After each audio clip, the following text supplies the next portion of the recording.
everyone. Welcome to 30, Flirty, and Nerdy. Today I have Tiffany Biscoe here. Tiffany is the owner of TIABI Coffee and Waffles and the Jolt, which are really awesome coffee shops here in Las Vegas, Nevada. We met through a mutual friend, Jess. Shout out to Jess. Hey, Jess. And yes, we met, about a year or so ago, and we were in a group that she started for businesses and owners, kind of like hang out and get to know each other. Yeah, we were in that. I think it wasn't like a think tank. It was like an incubator. We were in an incubator together. Yeah. It was like a hangout incubator type of thing. It didn't last very long. I wish it did, but it was fun. And I got to meet you and I saw you a couple times outside of that as well. So, Yeah, yeah, that was awesome. That was so cool.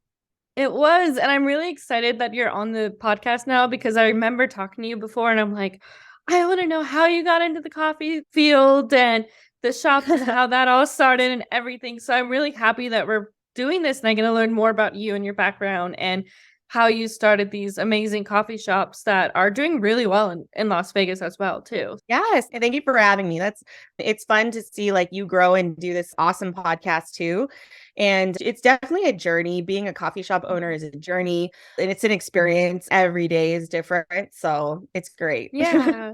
Awesome. And I want to get into that too. So like I want to start from the beginning because you were mentioning it's fun to see like me doing stuff from the beginning, but what about you? What was your idea for these coffee shops? Why did you want to start these coffee shops? Which one came first? And then the vision you had back then, and if you feel that vision came to life for you.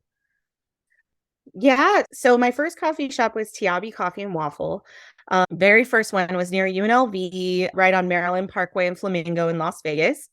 And really, it just came out of a feeling that we are almost 10 years old. We're 9 years old now. So it was a kind of a feeling that me and my friend had that Vegas just didn't really have a coffee culture back then, or it wasn't strong enough like it is in other cities. So we were like, we just want to create this space that has like coffee and a place for people to gather.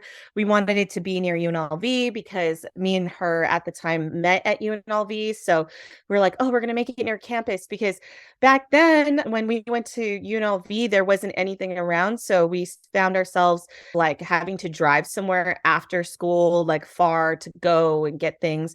But it's crazy because Vegas itself has grown and now we have so many options all over the place. But back then we didn't. So that's how we started that. And then from TIABI came the Jolt, which is located in the LGBTQ Center downtown. And we do a lot of really cool things there. A lot of catering, definitely still with the coffee, the pastries, just really being there for that community and that space.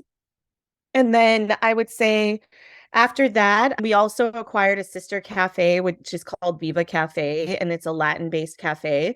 So we have a total of 4 cafes now. And yeah, it's just a journey. In all honesty, it wasn't really planned.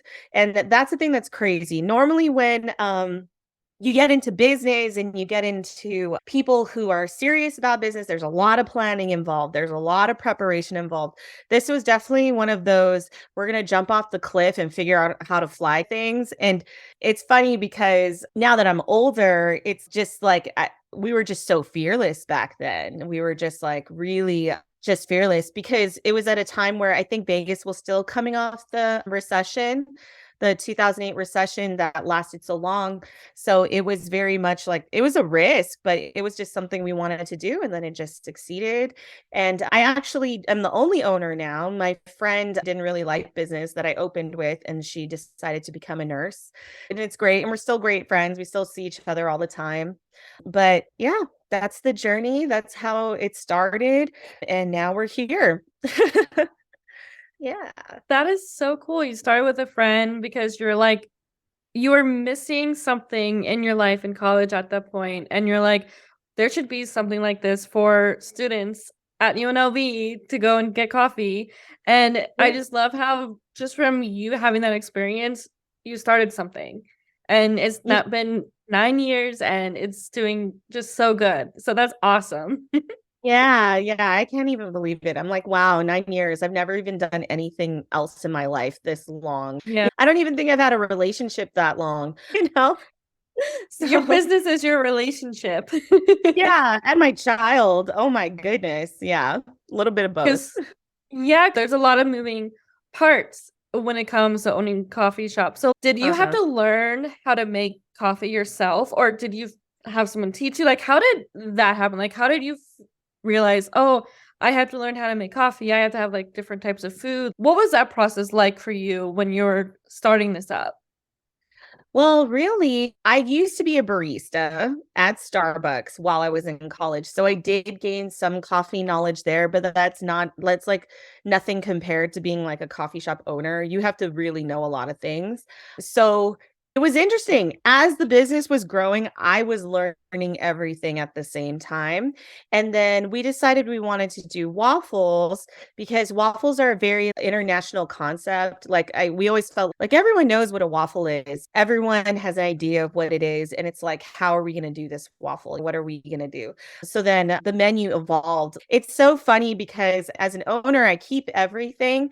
And when I look back at all of our menus over the years, it's wow, we just like totally evolved. We have things on the menu that if I told someone we sold this today, they'd be like, what? Why? There's just a lot of those scenarios.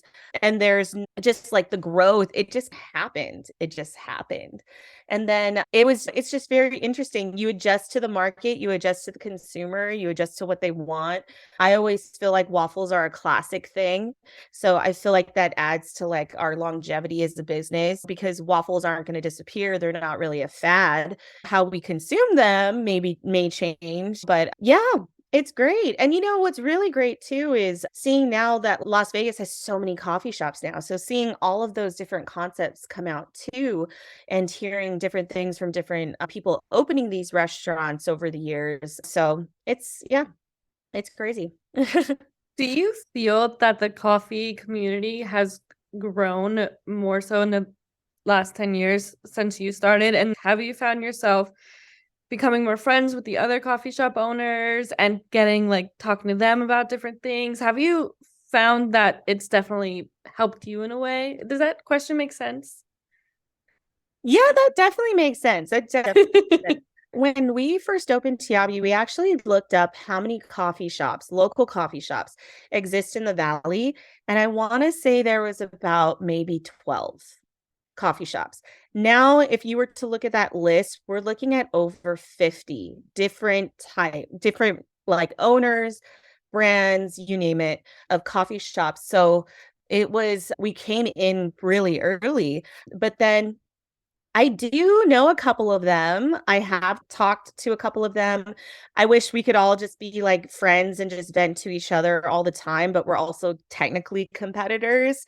So it's not like a common thing. But when we do see each other out in the field or at events or something like that, I always try and make it a point to talk to them or say hello or acknowledge them. I always make it a point if I know, which sometimes I don't. Then I'm like, oh, you own that place. Okay. But a lot of times I don't really I'll see them and I'll talk to them, but I wish we could all hang out, but we're technically all competitors. So I don't blame anyone for not really wanting to hang out. So, yeah. Yeah, I totally understand how it could be like competition based like mindset, but it's good that you always make that effort to be like, hey, I see you're doing an awesome job. It's good to meet you. I also own a coffee shop. Good Yeah. job, type of thing. So I think that's awesome that you are very positive in that aspect. Yeah, yeah, definitely. In Vegas, we have throwdowns. Like Mothership usually throws down the latte art throwdowns um, downtown. I don't know if Really? you've ever been to one. They're a lot of Yes. fun. All the baristas are out, but usually I've been to that one a couple of times because my baristas compete and other coffee shop owners actually compete also. I just never have competed, but I have some baristas who have competed and I make it a point to everyone who's there to just say hello. Hello. Mhm. And so we've connected in that way, but it's cool. Those sound so cool. I want to go to the next one. I haven't been, but I heard like you would do some things for the community. I think I remember seeing you did something for the fire department with Oh, waffles. Was that a thing you ended up doing? yes. Yeah, we did that Yeah. year. Yeah, last year we did the waffle eating competition. Yeah. Winner ate something like 8 or 9 waffles. I was like, Wow. whoa. Yeah, he's crazy. It was wild. And we're actually doing the same competition again this year, but we are switching it up just a little bit. Mhm. It's going to be the firefighters versus the canine unit, the Metro canine unit. So they're going to compete against each other to see who's going to eat the most waffles the fastest. And this idea came up because last year when we were filming the competition live on Instagram, Mm. someone from Metro, I think, made a comment and they were like, oh, we can totally beat the firefighters. So we're like, next year, let's just see it happen.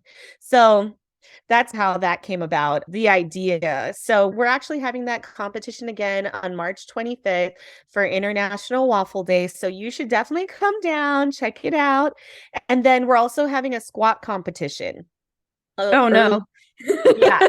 People are going to be squatting 25-pound bags of sugar, I think, because believe it or not, we have a lot of fitness people that come to TIABI on their cheat days.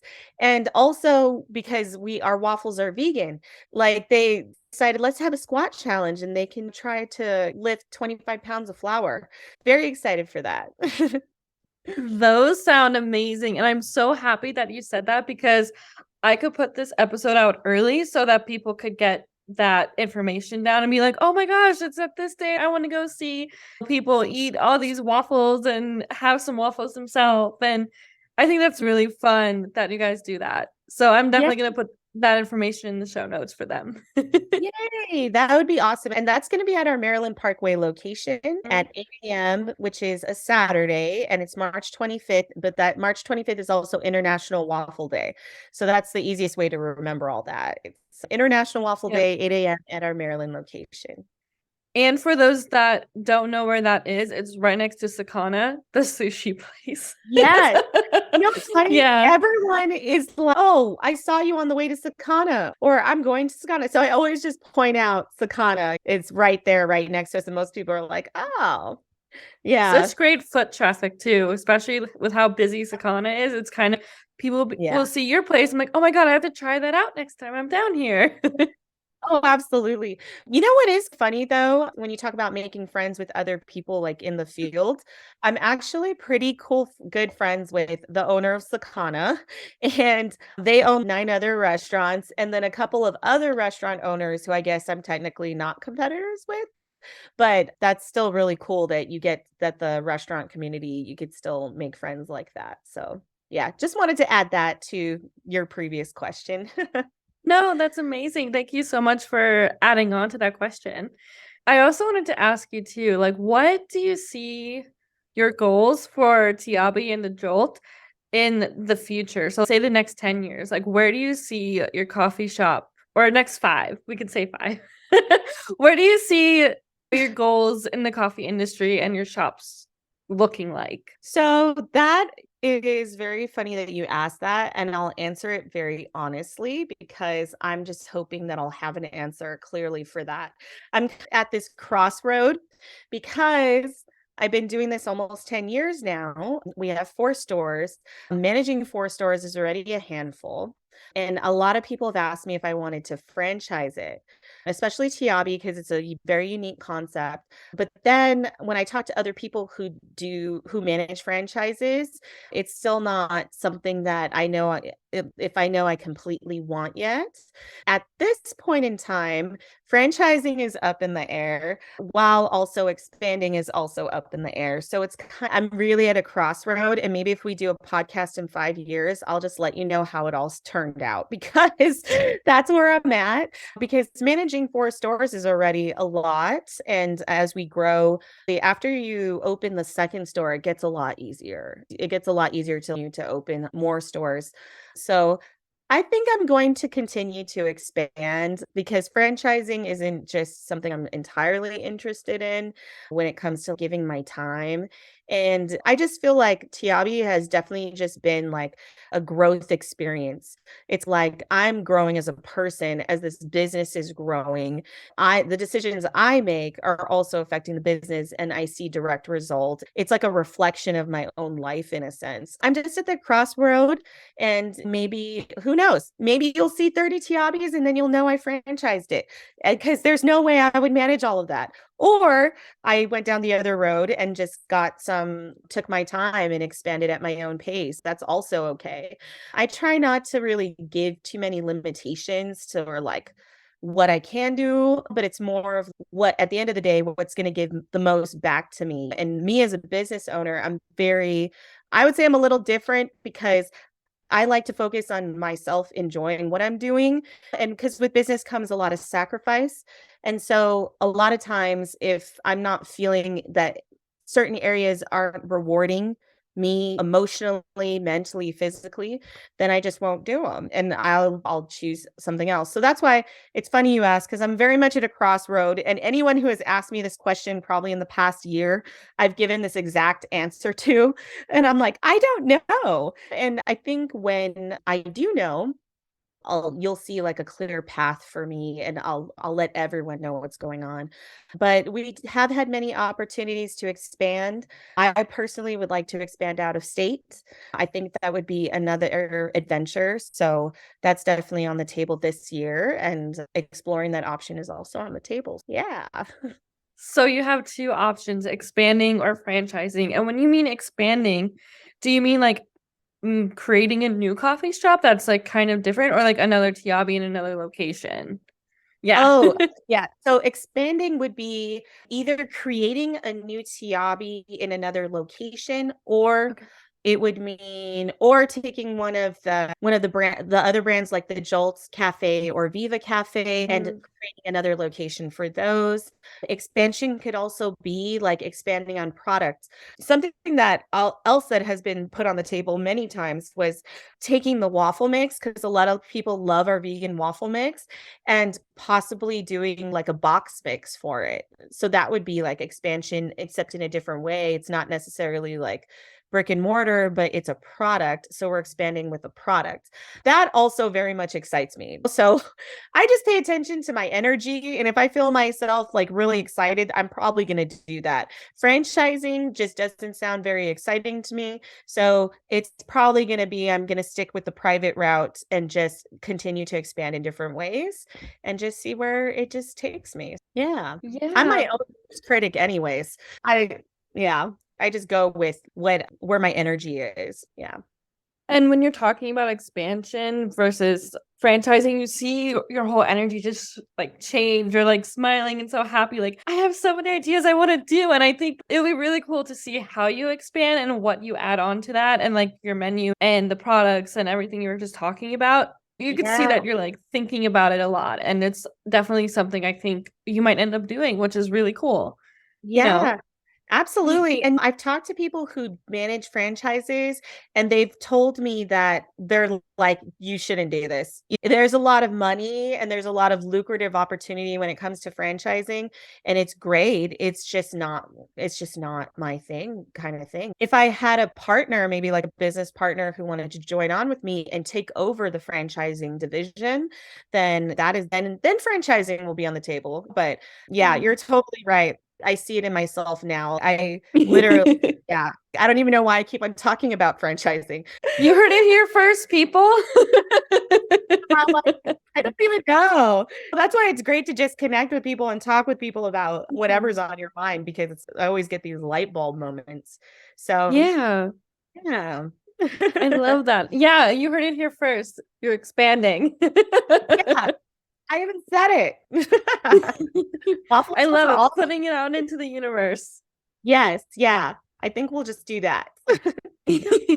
So I wanted to ask you, as part of the last question of this podcast episode, because I think it's really important for people that want to start businesses. So, what advice would you have for 30-year-olds who want to start their own business fresh, that have never had a business before, that think that's what they want to do, but they just don't know how to start and don't know if it's worth it? Like, what would your advice be for those fresh entrepreneurs? My advice would be, definitely, my story is we jumped off the cliff and learned how to fly on the way down. That doesn't always work. I was very lucky for that to happen, but take your time.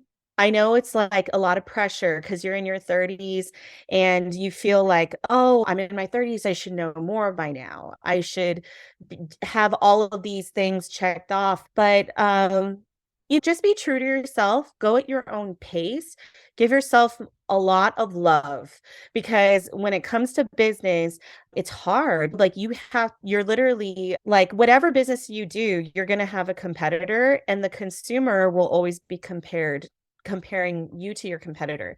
That's also something that you have to accept. Be very wise when it comes to accounting and bookkeeping. I always stress that to anyone who asks me about business. It's vital, it's so important. It literally, a lot of people say, oh, don't worry about the numbers. I'm one of those people who are like, oh, I just govern by the numbers and I enjoy it. I enjoy knowing where we can go with percentages coming in and different things on the table. So I would say just focus on that because that's going to help you navigate. And then also just be very open to listening to everyone.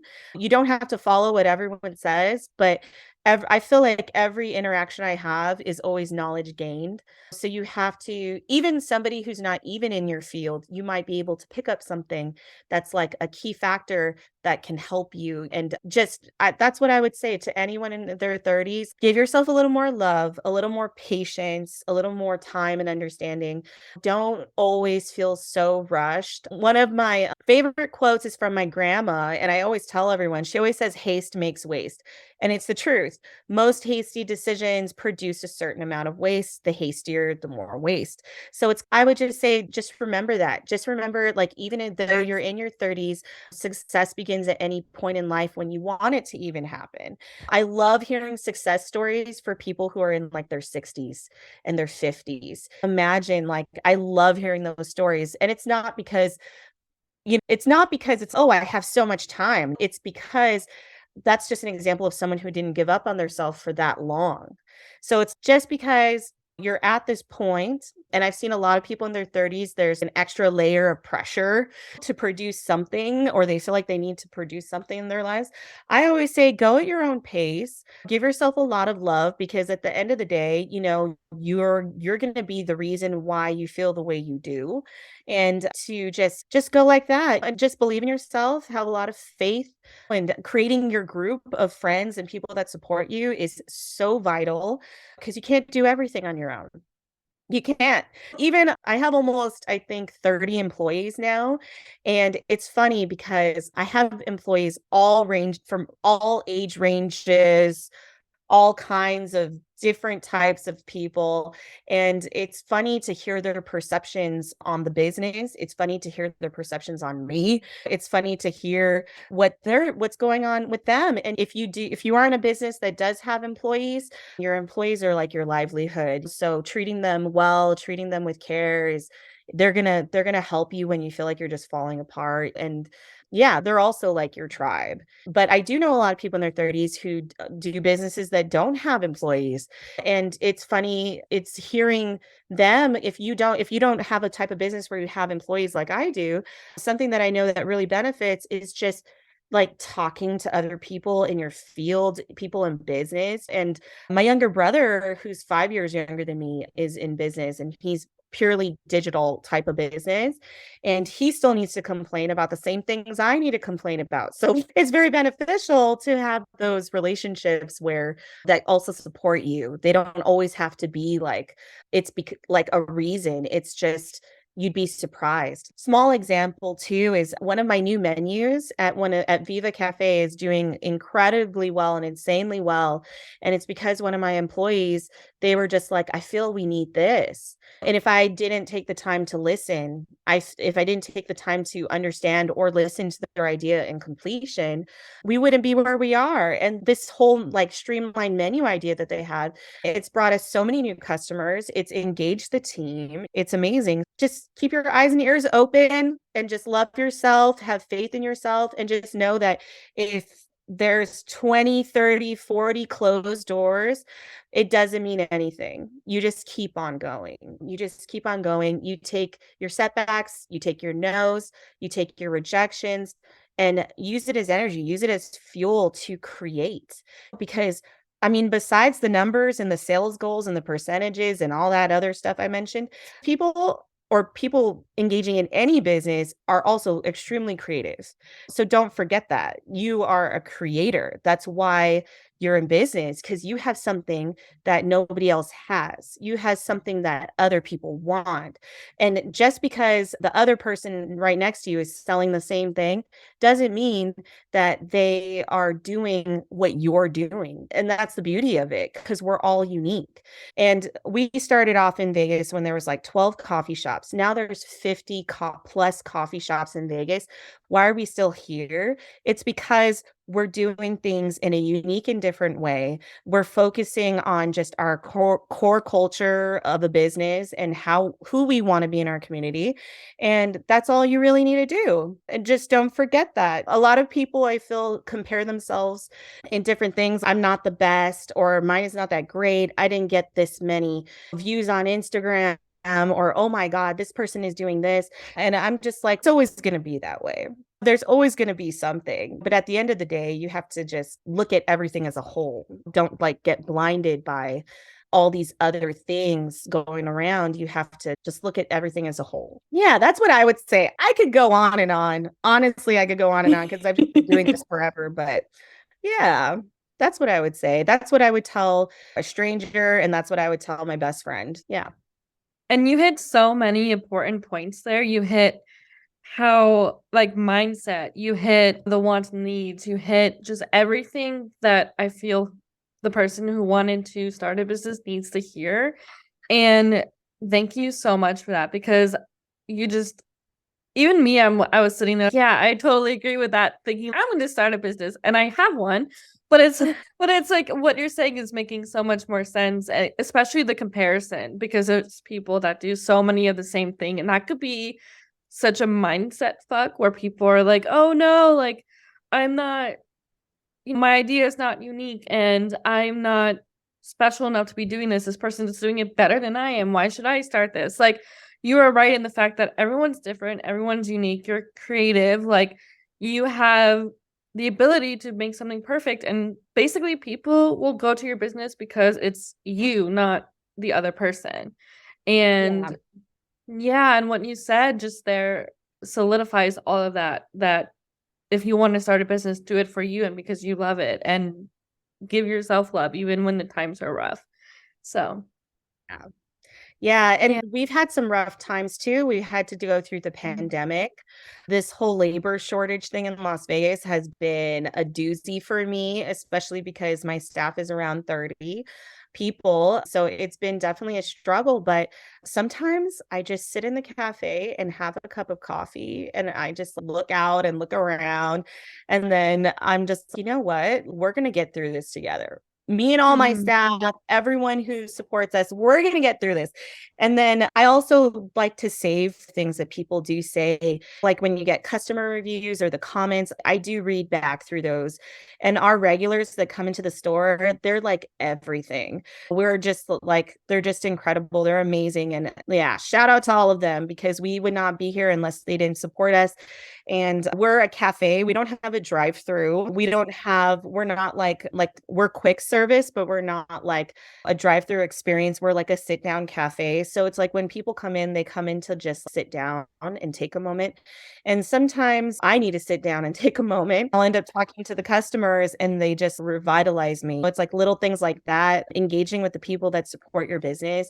That's another thing I would always recommend. Just it'll keep you going. It'll just keep Mhm. propelling you to do more. And yeah. Yeah. And the only Yeah. reason why I bring up the whole comparison thing is because I do it all the time.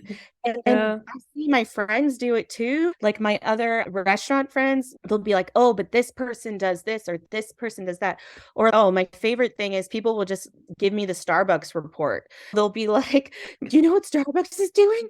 Did you know Starbucks has this? And I'm like, oh, that's cool. Oh yeah, and I always had a joke that Starbucks was spying on me because I had a pistachio latte. I want to say 7 years ago. We've had this pistachio latte on the menu for 7 years, and this is like Starbucks' thing. But then someone told me someone else is like doing like exact things on our menu. And I'm like, you know what? I'm like, that's just a compliment. Like it's that quote where it's if they're copying you, it's like a compliment. And I'm just like, oh, that's cool. Let me go try what they do. And then I actually go to any business that that my employees recommend. And or if they're there, I'll be like, oh, bring back their coffee, bring back their breakfast, something like that. And then we all try it together. And then in embracing the fact that one, we have competition, one, they're stronger than we are, or they're not as strong as us. In doing that, and then we're all talking about it and all eating the stuff or drinking the drinks, we discover something new. So if I just said, oh, it's Starbucks, and I ignored it, then I would just feel like low on myself, being like, oh, I can never be as good at as Starbucks as a local coffee shop. But instead, we just embrace it. When they're just like, oh, did you hear that Dutch Bros has this? I'll just tell them, I'm like, just get 4, bring it back to the store.